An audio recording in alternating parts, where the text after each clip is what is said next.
Location: Boston, Massachusetts. Time: Tuesday, April 11th, 2023, 12:45 p.m. The sun hung high in the crisp spring sky as I strolled back to the office.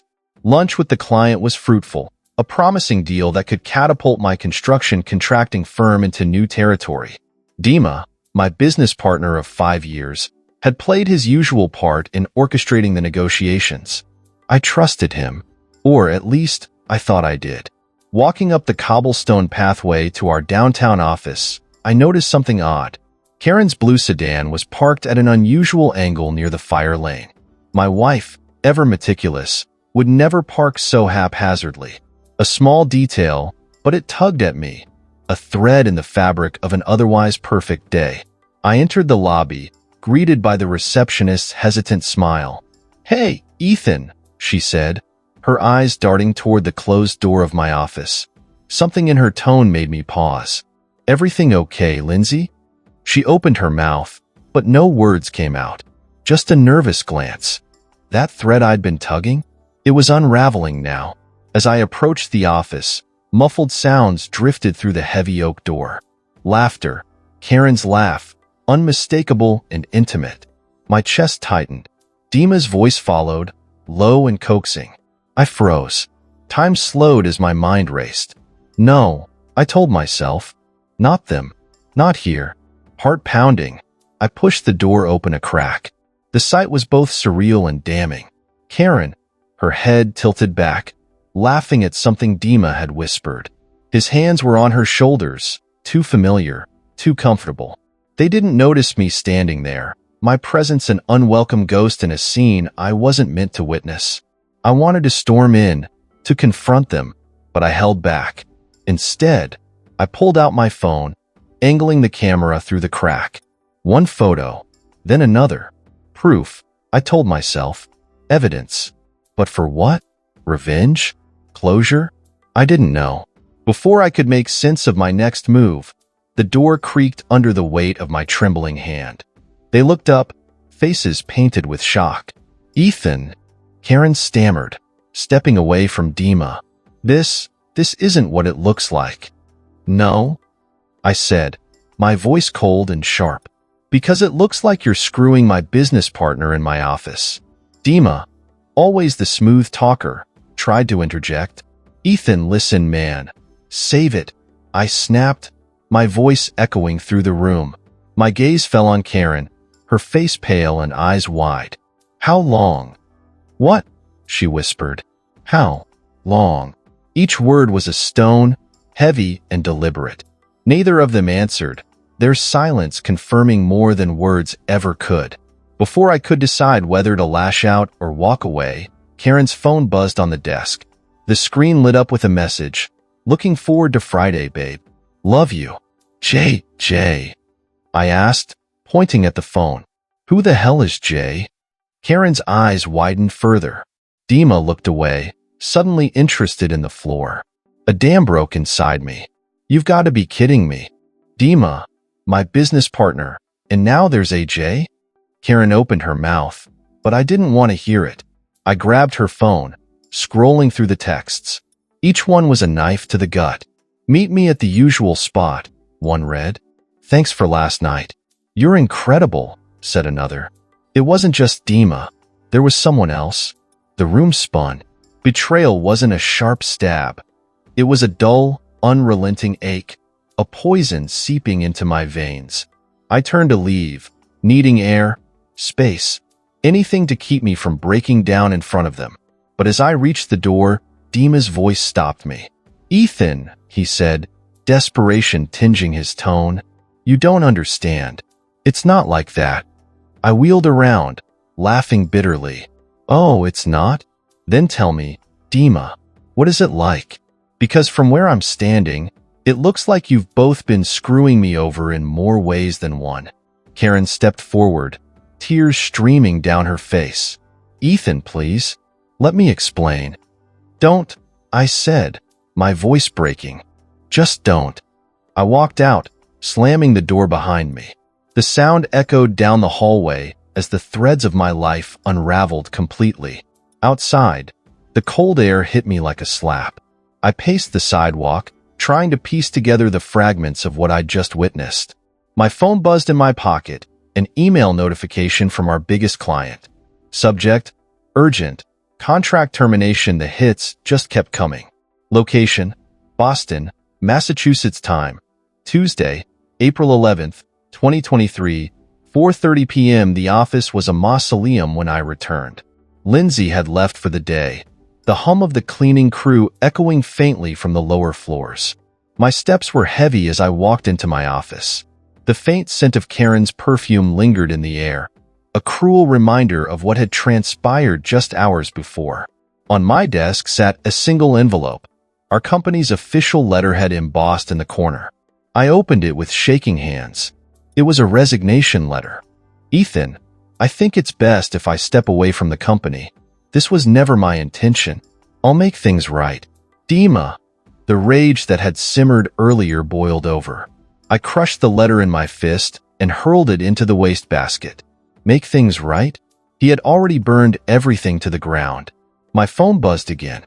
A message from Karen. Please come home. We need to talk. I love you. I stared at the screen, torn between anger and heartbreak. I typed and deleted several responses before finally settling on one. Not tonight. Maybe not ever. I tossed the phone onto the desk and leaned back in my chair, the weight of the day pressing down on me. Every interaction, every whispered conversation between Karen and Dima replayed in my mind. Had they been laughing at me all this time? How long had I been the fool in my own story? The next morning, I went into damage control mode. The email from our biggest client turned out to be a disaster. They had pulled out of a multi-million-dollar project, citing internal instability. It was clear someone had tipped them off about Dima's departure. As I tried to salvage the deal, more bad news rolled in. Several smaller contracts followed suit, withdrawing their business. The whispers had started, something's not right at Ethan's company. And then came the auditors. It turned out that Dima hadn't just betrayed me personally. He had been siphoning money from the company for years. Inflated invoices, shell accounts, and unapproved withdrawals. It was a tangled web of fraud. But the worst discovery came from an unexpected source. Karen.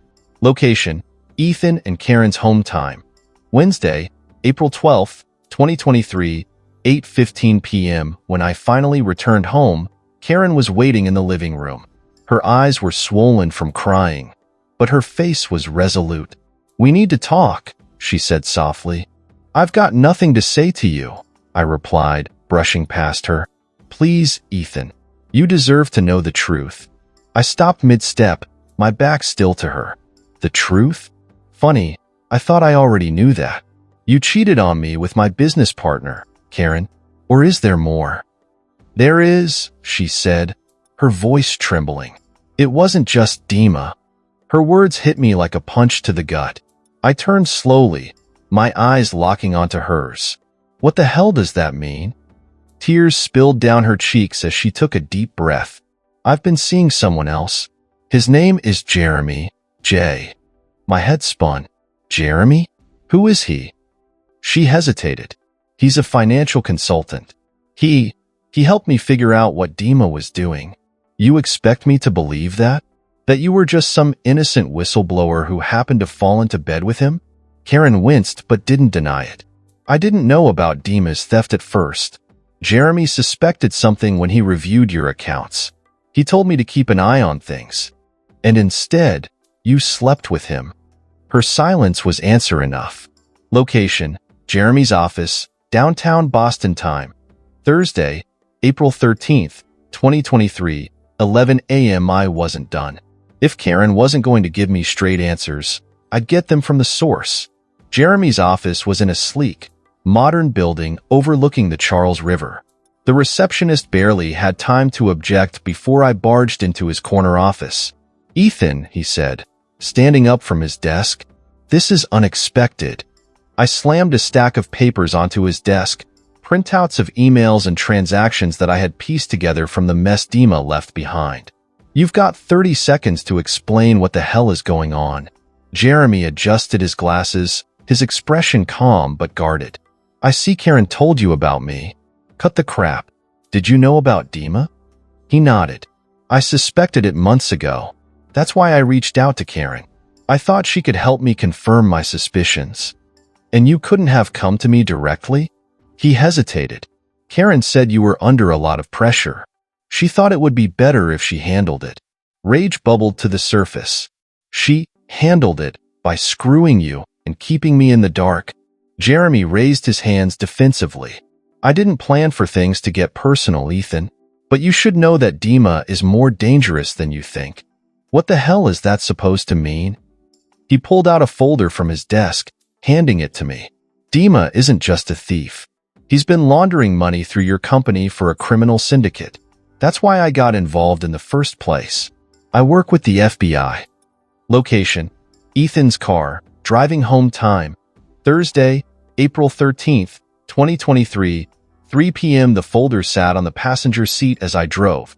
Its contents a damning indictment of Dima's activities.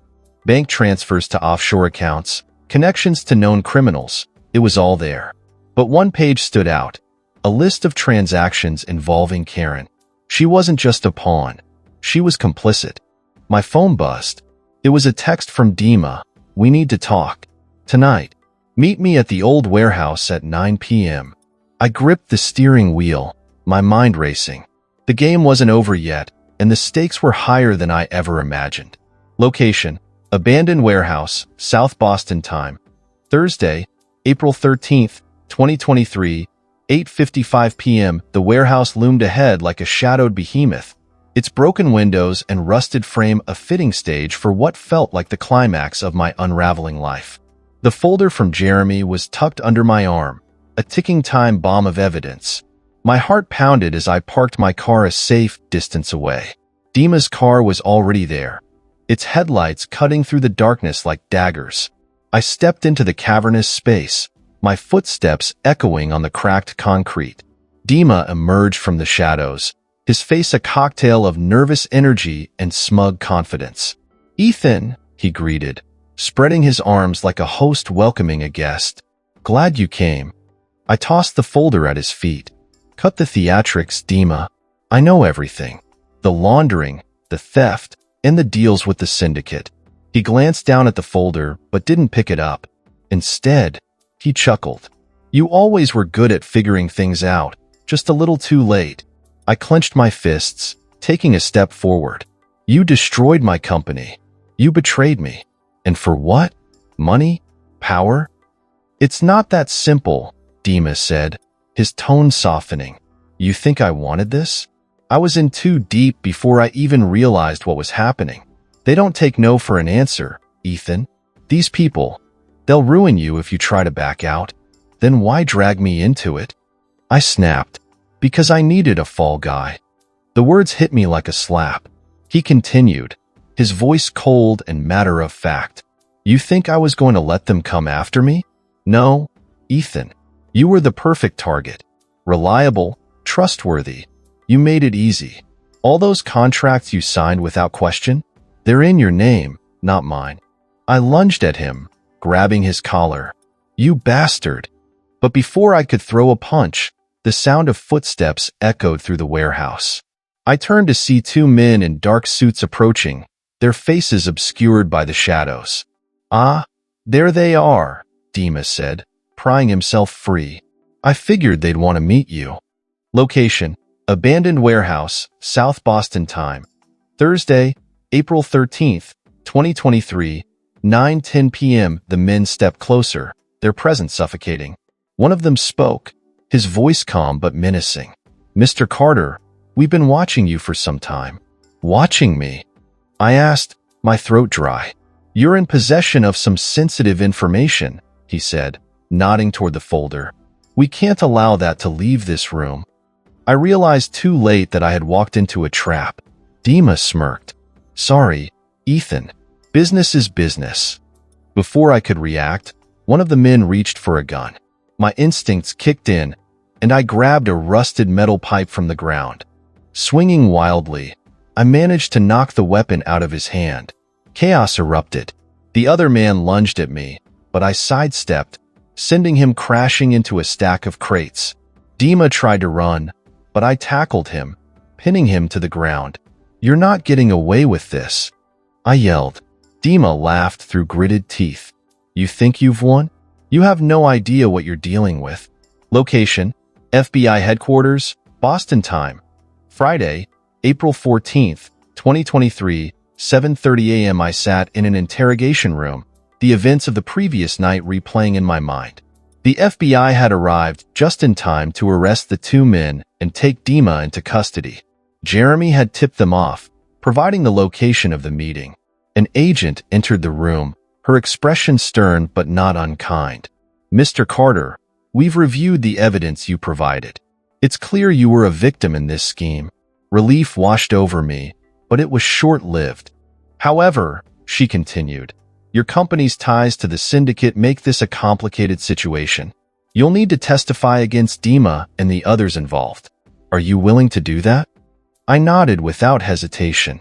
"I'll do whatever it takes to clear my name." Location: Ethan's apartment, Boston time. Sunday, April 16th, 2023, 3 p.m. Karen was waiting for me when I got home. She looked tired, her once vibrant presence now a shadow of itself. "I heard about Dima," she said softly.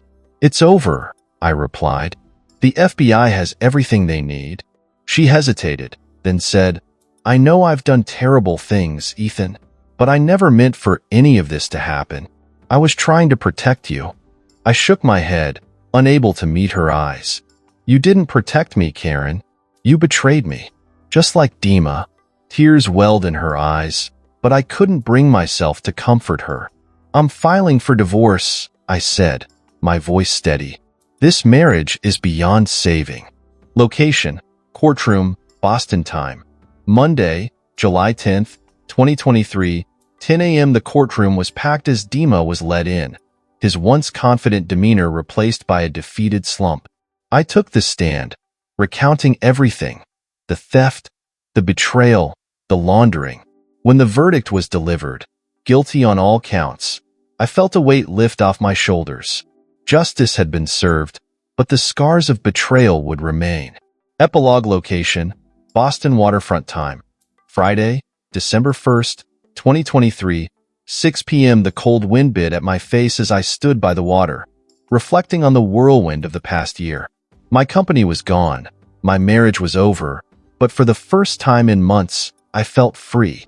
I had lost so much, but I had also gained something invaluable: clarity. As the sun set over the harbor, I smiled to myself.